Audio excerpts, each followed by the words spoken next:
IIT Madras ভারতের অন্যান্য আইআইটিগুলোর থেকে একটা ব্যাপারে ভালো করছে, সেটা হচ্ছে যে সবচেয়ে বেশি ডিপটেক স্টার্ট আপ তারা দিয়েছে। যে একটা খবর এসছে যে আইআইটি মাদ্রাস অলমোস্ট প্রতিদিন একটা করে পেটেন্ট ফাইল করেছে। প্রায় 450 কাছাকাছি ডিপটেক স্টার্ট আপ আইআইটি মাদ্রাসকে কেন্দ্র করে গড়ে উঠেছে। এটা কেন গুরুত্বপূর্ণ compare to IIT Kharagpur? IIT খড়গপুরে বোধ হয় 30টার কাছাকাছিও স্টার্ট আপ নেই, মানে ফাংশনাল স্টার্ট আপ তো গোটা 10-12 বেশি হবে না। আইআইটি মুম্বাইয়ের অনেক আছে, হয়তো কয়েকশো হবে। আইআইটি দিল্লির আছে। So IIT Delhi, IIT Mumbai, IIT Madras, যে তিনটে মেট্রোকে কেন্দ্র করে গড়ে উঠেছে, সেই তিনটি আইআইটি দেখা যাচ্ছে যে ইনকিউবেশনের ব্যাপারে এবং স্টার্ট আপের ব্যাপারে খুব ভালো কাজ করছে। আইআইটি খড়গপুর ওল্ডেস্ট আইআইটি, কিন্তু খুব ব্যাড পারফরমেন্স টেকনোলজি কমার্শিয়ালাইজেশন। অর্থাৎ আইআইটিগুলোতে যে গবেষণা হচ্ছে, সেই গবেষণাগুলোকে মার্কেটে নিয়ে আসা, সেই গবেষণাগুলোকে মানুষের কার্যকরী করার জন্য ডেফিনেটলি সেখান থেকে স্টার্ট আপ তৈরি করা দরকার, তাদের টেকনোলজিগুলো প্যাটেন্টিং করা দরকার, তাদের টেকনোলজি লাইসেন্সিং দরকার। এই ব্যাপারগুলোতে আইআইটি কানপুর, আইআইটি খড়গপুর এবং বাকি আইআইটিগুলো যেগুলো নতুন হচ্ছে তো অনেক পিছিয়ে আছে। এটা কেন হচ্ছে যে আইআইটি মাদ্রাস এত সফল, whereas আইআইটি খড়গপুর এত ব্যর্থ এইসব ব্যাপারগুলোতে? একটা বড় কারণ হচ্ছে ফোকাস। বেসিক্যালি দেখুন, এমআইটি বা স্ট্যানফোর্ড, যেগুলো আমেরিকার নাম্বার 1 এবং নাম্বার 2 টেকনোলজি ইনস্টিটিউট বা গোটা ওয়ার্ল্ডের টেকনোলজি ইনস্টিটিউট, এদের সমস্ত ফোকাসই থাকে যে টেকনোলজিটাকে কী করে কমার্শিয়ালাইজ করা হবে। ইঞ্জিনিয়ারিংয়ের ক্ষেত্রে এরা অতটা পাবলিকেশনের ওপর গুরুত্ব দেয় না। কোথায় পেপার পাবলিশ করবো, চুট করে একটু কনফারেন্স করবো, এগুলো লো র্যাঙ্কিং, মিডিয়াম র্যাঙ্কিং ইউনিভার্সিটির থিঙ্কিং, রাইট? কিন্তু ব্যাপারটা কি দাঁড়িয়ে গেছে যে একটা একাডেমিক সিস্টেম, একটা যখন প্রফেসরদের কোনো ইনসেন্টিভই দেয় না, যেমন ইউএসএতে একটা প্রফেসর স্টার্ট আপ করতে পারলে, সেখানে টেকনোলজি কমার্শিয়ালাইজেশন করতে পারলে তাকে চাপ দেওয়া হয়। আমি ইনফ্যাক্ট এই যে ইউনিভার্সিটি অফ অ্যারিজোনাতে গিয়েছিলাম ইনফ্যাক্ট টেকনোলজি কমার্শিয়ালাইজেশনের জন্যই।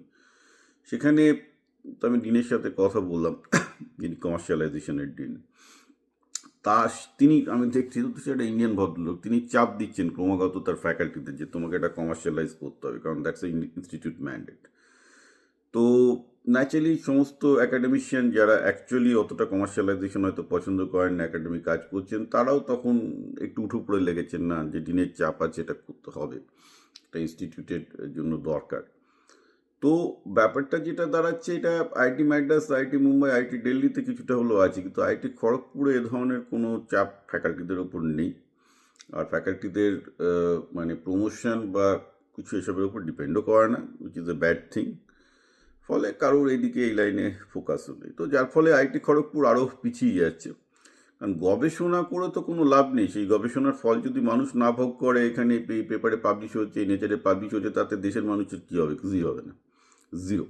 আনলেস সেই গবেষণাটা কেউ কমার্শিয়ালাইজ করছে এবং জনগণের উন্নতিতে লাগাচ্ছে। ইনফ্যাক্ট সিভি রমনকে একবার একজন প্রশ্ন করেছিল, ইটস ভেরি ফানি থিং, বোধহয় দিল্লিতে সিভি রমন ছিলেন, এবং ঘটনাটা আমি যতদূর জানি এরম হয়েছিল যে সেখানে কোনো বলিউডের কোনো নায়িকাকে নিয়ে দেখার জন্য টানাটানি, আর সিভি রমন একা বসে আছেন।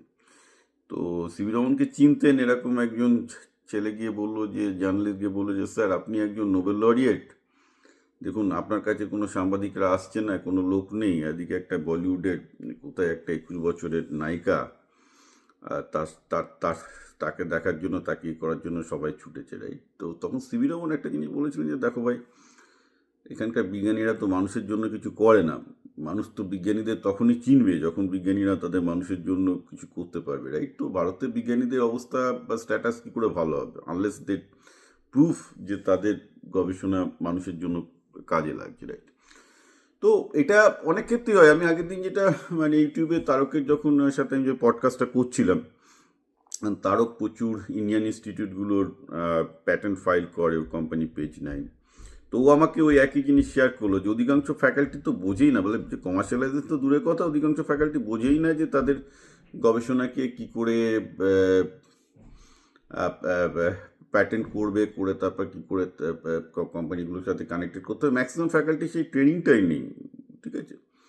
এখন যেটা হয়েছে সেটা হচ্ছে যে একাডেমিক ইনস্টিটিউটে টেকনোলজি কমার্শিয়ালাইজেশনের এগেনস্টে আবার একটা বামপন্থী লবি, ইনসাইড বামপন্থী লবি কাজ করে যে ভাই পড়াশোনার ইনস্টিটিউটে কেন এইসব কমার্শিয়ালাইজেশন। আরে ভাই পড়াশোনাটা তো ইঞ্জিনিয়ারিংয়ের পড়াশোনাটা তো অন্যরকম, মানে entire engineering is an applied science, and applied science যদি অ্যাপ্লিকেশনই না থাকে তো সায়েন্স ওটা করেই বা কী লাভ আমি তো জানি না। সো ইন এনি কেস ব্যাপারটা হলো এই যে আইআইটি ম্যাড্রাস খুব ভালো কাজ করছে, আইআইটি মুম্বাই দিল্লিও খুব একটা পিছিয়ে নেই, কিন্তু আইআইটি খড়গপুর, আইআইটি কানপুর এবং বাকি আইআইটিগুলো, নতুন আইআইটিগুলোর অবস্থা কমার্শিয়ালাইজেশনে বলার মতো কিছু নয়, হয়তো বিচ্ছিন্নভাবে কিছু হচ্ছে, but it's not a very good situation. এই ব্যাপারগুলোতে আমার ধারণা যে আইটি ডিরেক্টররা ডেফিনেটলি নজর দেবেন, যে তারা এইসব ব্যাপারে পিছিয়ে আছেন, এবং আইআইটি ম্যাড্রাস একটা বেঞ্চমার্ক সেট আপ করেছে যে তারা প্রতিদিন একটা করে প্যাটার্ন ফাইল করছে।